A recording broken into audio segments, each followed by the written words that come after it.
Bismillahirrahmanirrahim. Assalamualaikum warahmatullahi wabarakatuh. Innal hamdalillah nahmaduhu wa nasta'inuhu wa nastahdihi wa nastaghfiruh wa natubu ilaihi wa na'udzu billahi min sururi anfusina wa min sayyiati a'malina. Man yahdihillahu fala mudilla lahu wa may yudlilhu fala hadiya lahu. Asyhadu an la ilaha illallah wahdahu la syarika lahu wa asyhadu anna Muhammadan abduhu wa rasuluh. Ya ayyuhalladzina amanu taqullaha haqqa tuqatih wa la tamutunna illa wa antum muslimun. Ya ayyuhan nasu taqu rabbakum alladzi khalaqakum min nafsin wahidah wa khalaqa minha zawjaha wa batha minhuma rijalan katsiran wa nisaa. Wattaqullaha alladzi tasaaluna bihi wal arham innallaha kana 'alaikum raqiba. Ya ayyuhalladzina amanu taqullaha wa qulu qawlan sadida yuslih lakum a'malakum wa yaghfir lakum dhunubakum wa man yuti'illaha wa rasulahu faqad faza fawzan 'azima. Wa qala Rasulullah sallallahu alaihi wasallam fa inna asdaqal hadisi kitabullah wa khairul hadi hadi Muhammadin sallallahu alaihi wasallam wa syarrul umuri muhdatsatuha. Jamaah salat maghrib Masjid Muhammadiyah Al-Furqan rahimani wa rahimakumullah. Alhamdulillah kita dipertemukan kembali dalam kajian rutin kita di setiap Senin malam Selasa membahas kitab Sirah Nabawiyah Ar-Rahiq Al-Maktum, buah karya dari Asy-Syaikh Dr. Shofiyur Rahman Al-Mubarakfuri rahimahullahu ta'ala. Semoga Allah subhanahu wa ta'ala berkenan menurunkan ilmunya melalui kitab ini sehingga kita bisa mengamalkannya sebagai bekal untuk menghadap Allah subhanahu wa ta'ala. Salawat serta salam semoga tercurah limpahkan kepada Nabi besar Nabi Muhammad SAW, kepada keluarga, kepada segenap para sahabatnya dan umatnya yang senantiasa istiqomah mengikuti manhajnya, mengikuti tata cara beragamanya sampai hari kiamat nanti. Melanjutkan pembahasan yang telah lalu, penulis Syekh Dr. Shofiyur Rahman Al-Mubarakfuri rahimahullah ta'ala, beliau memberikan judul Al-Ghazawatu wa Saraya Qabla Badrin. Rasulullah SAW membentuk beberapa pasukan, beberapa peleton, beberapa brigadir militer, dan Rasulullah SAW memerintahkan orang-orang yang dipilih sebagai komandan peleton, komandan pasukan untuk melakukan patroli militer, ya. Karena beliau sudah menjadi kepala negara, ya. Kalau sekarang mungkin menunjuk, ya, panglima tertinggi, gitu ya, dan komandan-komandan yang ada di bawahnya. Wali tanfidi hatainil khittataini bada'a bitaharakatil ashkariyati fi'lan ba'da nuzulil idni bil kitali. Rasulullah SAW untuk melakukan dua strategi yang dijelaskan di pekan yang lalu, yaitu strategi melakukan perjanjian dan mengirim diplomat mengirim para delegasi. Aktivitas militer yang secara nyata mulai dilakukan oleh kaum muslimin setelah ada dalil turun dari langit, setelah ada ayat yang memberikan izin untuk melakukan peperangan. Jamaah sekalian rahimani wa rahimakumullah, selevel Rasulullah saja itu tidak berani beramal kecuali ada dalil. Beliau menunggu dalil, setelah ada dalilnya baru beliau membentuk pasukan-pasukan untuk melakukan peperangan. Sehingga di dalam menentukan perang antar sebuah negara Islam dengan negara yang lainnya itu ada fikih tersendiri. Tidak bisa masyarakat dengan ormasnya masing-masing melakukan yang namanya al-qital, peperangan, nggak bisa, nggak sah. Harus dikomando oleh pemimpin negara, ulil amri. Terlepas ulil amri tersebut soleh atau setengah soleh, itu lain ceritanya.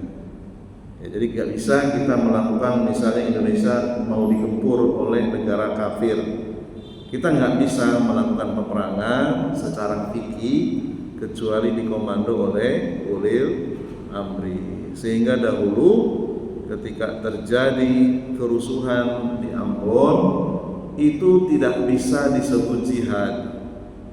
Kenapa? Karena itu belum ada instruksi perang. Belum itu dengan bangsa sendiri, ya, bukan dengan orang yang akan melakukan penjajahan, bukan. Ya. Dan pemerintah tidak mengumumkan adanya perang, hanya bentuk pengawasan, ya, menurunkan tentara untuk menghentikan kerusuhan dan mendamaikan. Ya. Wa kanat asbaha bidawriyatil istila'iyati wa kanal matlubu minha kama asyarna. Aktivitas militer ini sama dengan patroli atau pengawasan, ya. Tujuan utamanya yaitu memberikan isyarat, ya, mengenal peta jalan di sekitar wilayah Madinah dan juga mengenal peta jalan menuju Mekah. Kemudian untuk mengadakan perjanjian dengan penduduk atau kabilah-kabilah yang berada di jalur-jalur tersebut. Ya, jadi manusia itu di Jazirah Arab mereka melewati jalan, melewati jalur yang memang sudah biasa dilewati. Gak pernah melewati jalan yang asing, tidak pernah. Ya. Yang mana sering dilewati oleh lalu lintas, baik itu kuda ataupun onta, maka itulah yang diawasi. Ya. Isy'aru musyriki Yasriba wa Yahudiha wa aqrabiha al-badiyati ad-daribina haulaha bi annal muslimina aqwaya'u wa annahum tukhlisu min dha'fihim al-qadimi. Tujuannya untuk membuat efek pencitraan di hadapan orang-orang musyrik Madinah, di hadapan orang-orang Yahudi yang tinggal di Madinah, dan Arab Badui yang berada di pedalaman yang sering melewati jalur-jalur tersebut. Jadi membangun citra, menjaga citra itu bagian dari syariat Islam. Menunjukkan kekuatan militer ini bagian dari strategi untuk mengamankan daulah Islam. Dan ini sudah dipraktekkan oleh Rasulullah SAW. Rasulullah mengamankan yang ada di internal terlebih dahulu. Ya, di Madinah, di hadapan orang-orang Yahudi, di hadapan orang-orang musyrik Madinah, itu Islam itu tinggi, izahnya itu tinggi, berwibawa. Ya, militernya itu berwibawa. Tidak dianggap sebelah mata. Menunjukkan bahwa kaum muslimin sekarang itu memiliki kekuatan, tidak lemah seperti dulu. Dulu kaum muslimin yang ada di Mekah ditindas karena kekuasaan dipegang oleh Abu Jahal sebagai raja Mekah, tidak berdaya. Sekarang di Madinah kekuasaan langsung dipegang oleh Rasulullah SAW. Sudah punya daulah, sudah punya negara. Rasulullah sebagai kepala negaranya, sudah punya tentara, orang-orang yang telah terlatih dalam kemiliteran, punya teritorial, punya wilayah. Ya.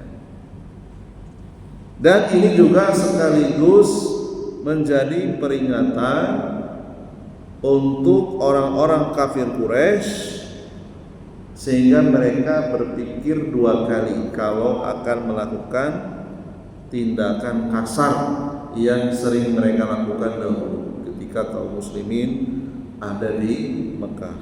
Ya. Jadi dengan adanya aktivitas militer, perekonomian, dan sumber penghasilan orang-orang kafir Quraisy sudah mulai terancam. Karena mereka sumber penghasilannya dari berdagang.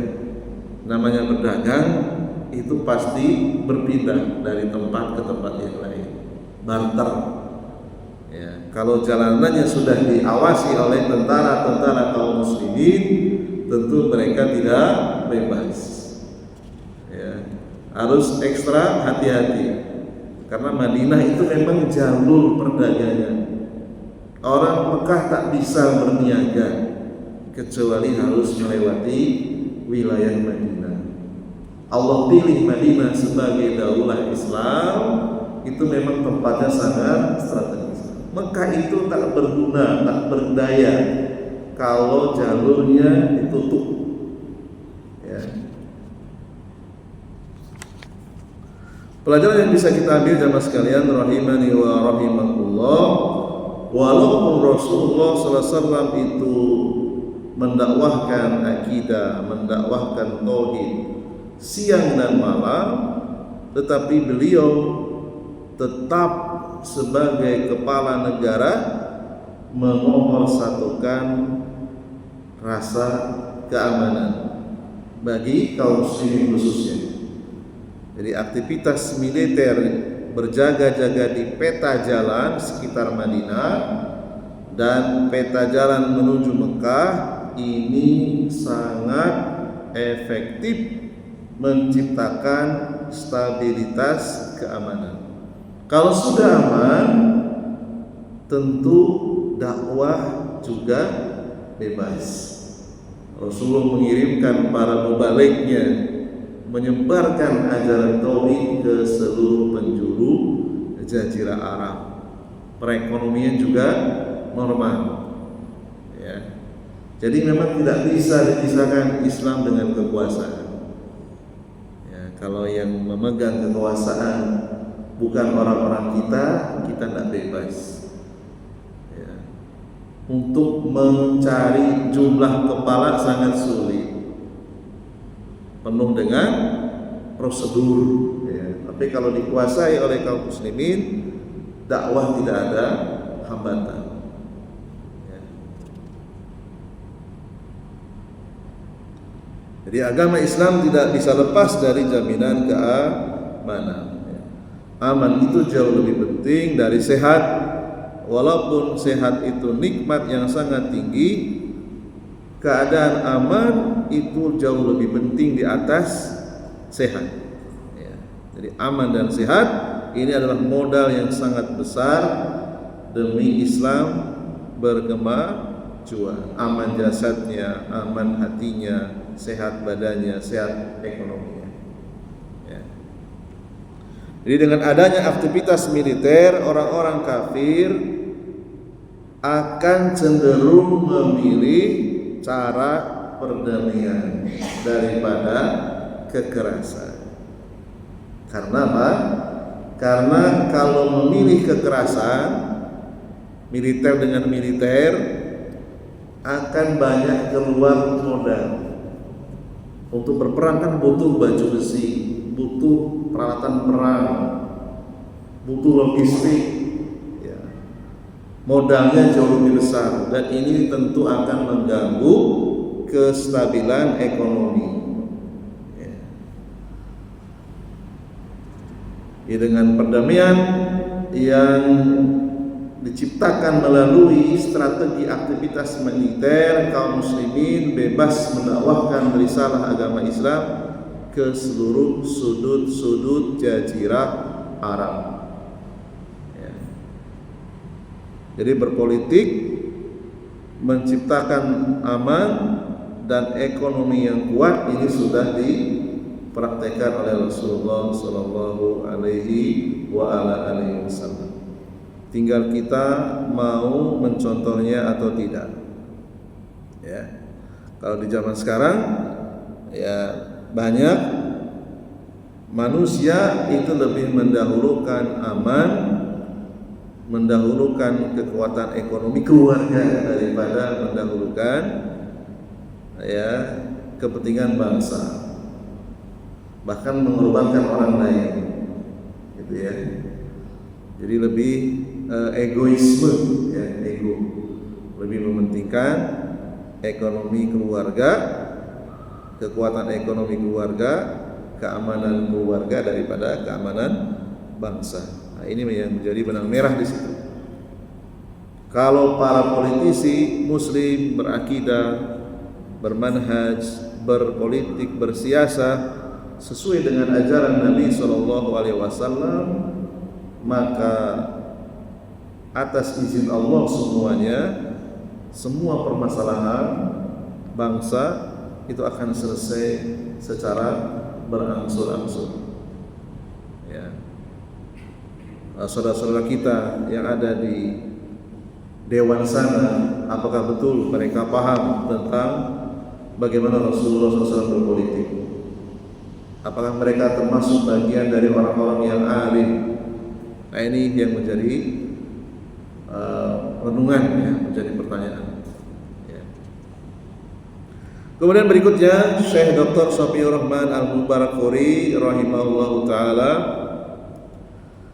wa fima yali ahwalu hadhihi syaraya bil izazi.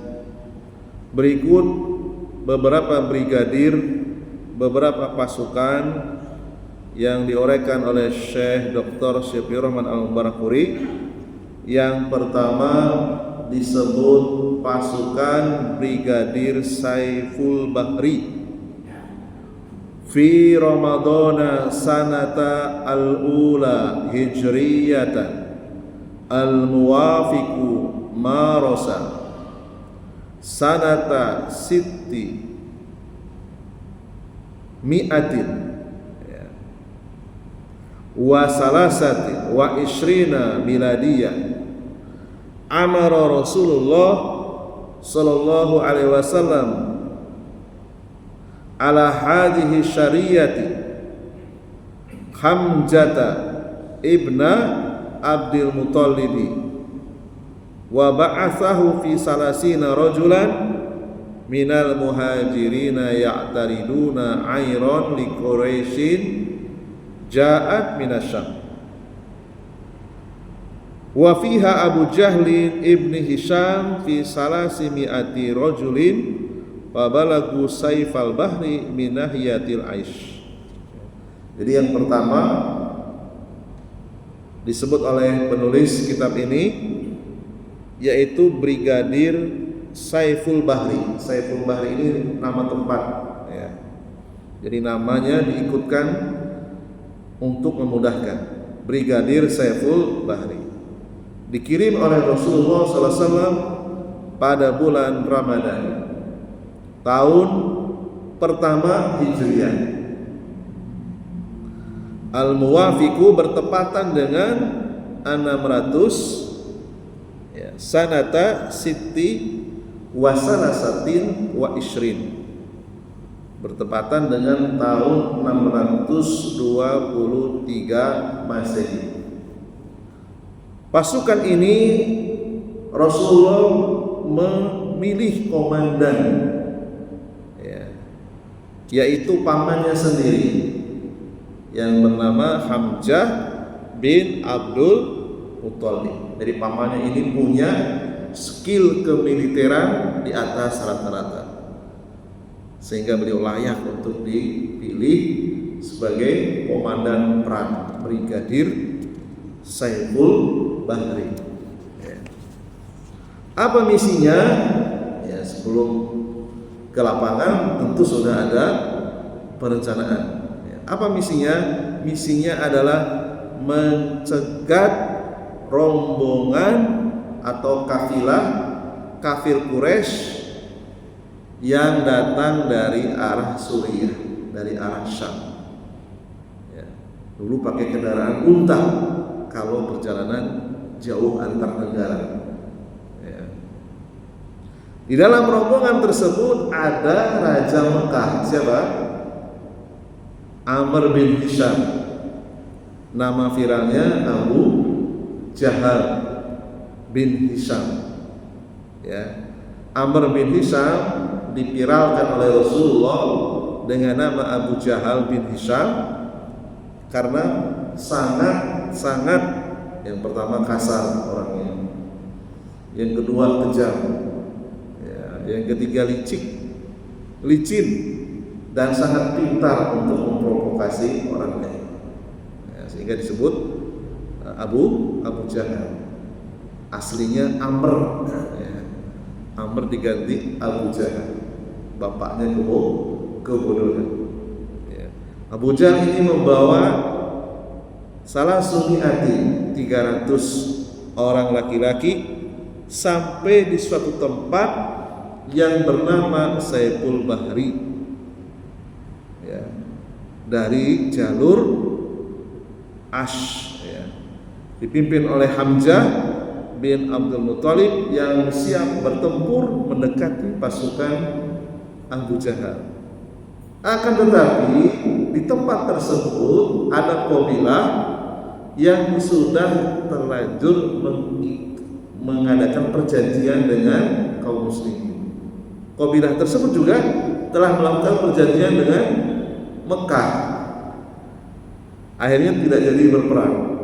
Nah, kabilah itu melakukan negosiasi. Gimana kalau kalian ditunda dulu perangnya?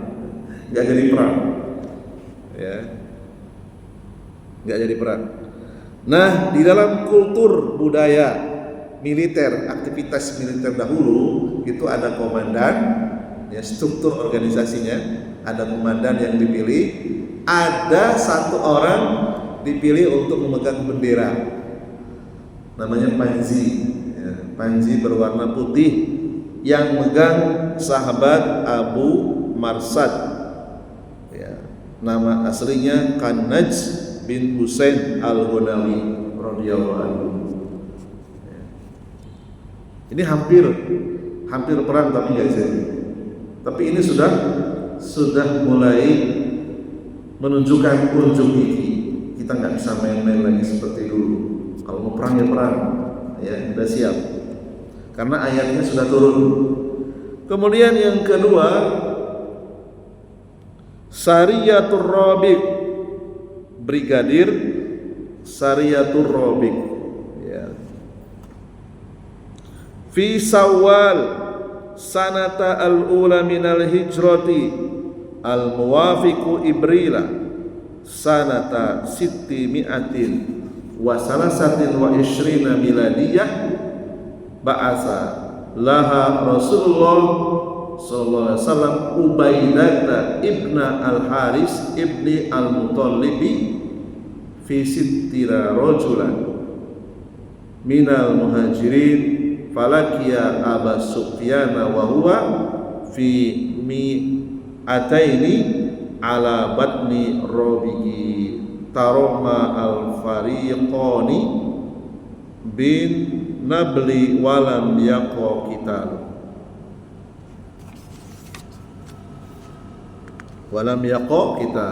ya. Jadi yang kedua pasukan Brigadir Rabiq, ya. Rasulullah mengirim di bulan Syawal, 1 bulan setelahnya. Tahun pertama masih 1 Hijriah, al-muwafiqu bertepatan dengan tahun 623 pada bulan April. Rasulullah menunjuk sahabat yang mulia sebagai komandannya, yaitu Ubaidah bin Al-Haris bin Al-Muttalib. Ini juga sama orang yang punya keahlian militer di atas rata-rata, dipilih yang paling jago berperang, ya. Membawa 60 pasukan penunggang kuda, ya. Dan semuanya orang-orang muhajirin. Ya, kalau sekarang mungkin motor, ya, 4 wal kira-kira gitu, ya. Bertemu dengan pasukan kafir Quraisy, yaitu dipimpin Abu Sufyan. Abu Sufyan ini nanti pada saat Fatu Mekah masuk Islam, ya. Membawa 200 orang masuk ke pedalaman daerah namanya Rabiq. Kedua pasukan ini saling melesatkan panah, ya. Namun tidak sampai terjadi peperangan, ya. Pada saat saling melempar panah, ada 2 penduduk asli Mekah, ya, suku Quraisy juga, yang bernama Miqdad bin Amr al-Bahrani dan Utbah bin Ghazwan al-Mazini. 2 orang ini sebetulnya dia Muslim, cuma menyembunyikan keislamannya. Ketika keluar dari Mekah ikut dengan pasukan Abu Sufyan, saat itulah mereka mengambil kesempatan berbelok, melarikan diri dari pasukan Abu Sufyan, masuk ke barisan pasukan Ubaidah bin Al-Haris. Karena Abu Jahal ini punya peraturan, warga Mekah terutama yang mengikuti agama Tauhid itu tidak boleh keluar dari Mekah kecuali bersama rombongan, ya. Keadaan ini dimanfaatkan oleh 2 orang tersebut sehingga mereka bisa bergabung dengan kaum muslimin dan tinggal di Madinah. Petugas yang memegang bendera putih, ya, yaitu sahabat yang mulia Mitsah bin Usasah bin Al-Muttalib bin Abdul Manaf, ya, jadi khusus, ya, yang memegang bendera. Jadi kalau menyerah atau maju, nah itu benderanya dikibar-kibarkan, ya. Kemudian yang ketiga Sariyatul Kharrari, Brigadir Kharrar, ya. Fi dzil qa'dati sanata al-ula al-muwafiqu Mayu sanata sittimi'atin wa salasatin wa ishrina miladiyah ba'atsalaha Rasulullah sallallahu alaihi wasallam Sa'ad ibna Abi Waqqas fi isrina rajulan ya'tariduna ayran li Quraisy, ya. Rasulullah mengirim Brigadir Horor, pasukan Brigadir Horor dikirim pada bulan Dzulqa'dah. Jadi berantai terus ya, unjuk gigi kemiliteran ya. Dikirim pada bulan Dzulqa'dah tahun pertama Hijriah, bertepatan pada bulan Mei. Jadi 1 bulan setelahnya. Kalau tadi April, sekarang Mei. 623 Masehi. Rasulullah SAW memilih untuk diangkat menjadi komandan Brigadir Horor, orang yang terbaik di antara mereka, yaitu Sa'ad bin Abi Waqqas radhiyallahu anhu. Ini juga punya keahlian dalam kemiliteran. Dan Sa'ad bin Abi Waqqas ini juga termasuk sahabat yang disebutkan namanya langsung oleh Rasulullah SAW sebagai calon penghuni surga, yang disebutkan 10 orang sahabat ya. Kemudian yang memegang bendera putih diamanahkan kepada sahabat yang mulia Al-Miqdad bin Amr. Apa tujuannya? Misinya adalah mencegat rombongan kafir Quraisy supaya tidak melewati daerah kekuasaan Islam ya. Tidak boleh sembarangan masuk wilayah daulah Islam. Kalau masuk, konsekuensinya harus perang, karena mereka bukan kaum muslimin gitu ya. Sama lah seperti kita, kalau ada negara tetangga masuk teritorial udara maupun laut atau darat, kan harus izin ya. Ini juga dipraktekkan oleh Rasulullah. Namun Rasulullah bukan karena beda negara, tapi karena status akidahnya. Mereka akidahnya masih musyrik, nggak sembarangan masuk ya. Kalau sembarangan masuk dicegat ya, cegat. Nah, yang mencegat, Rasulullah mengirim Brigadir Horor, dipimpin langsung oleh komandan Sa'ad bin Abi Waqqas radhiyallahu anhu ya. Dan tercapai, mereka tidak sempat untuk masuk ke wilayah kekuasaan daulah Islam yang bernama Horor ya. Kemudian yang keempat, Ghazwatul Abwa'i Awaddan ya.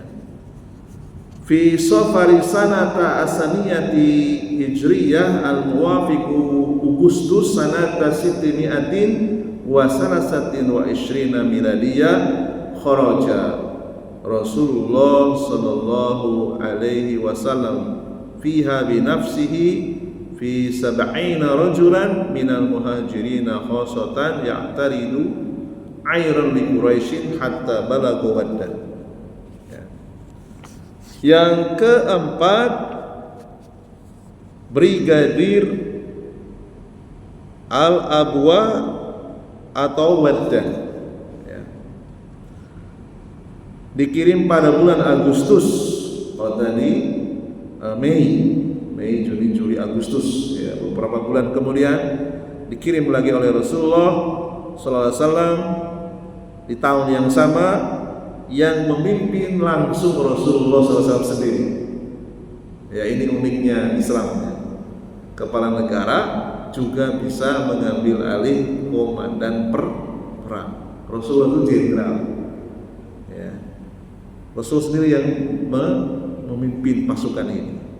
Jadi bukan hanya nyuruh-nyuruh, tidak, bukan hanya sekedar angkat, tidak.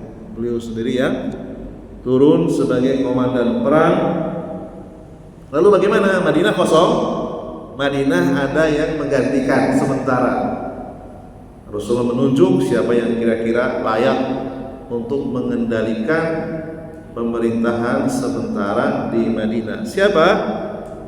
Bukan orang sembarangan, tentu saja orang-orang yang termasuk orang-orang pilihan yang punya kemampuan. Namanya Sa'ad bin Ubadah ya. Bayangkan, gak sembarangan Rasulullah memilih. Rasulullah berangkat dengan 70 orang dari sahabat Muhajirin. Tujuannya apa? Mencegat rombongan Quraisy yang sampai wilayah namanya Waddan, wilayah kekuasaan daulah Islam.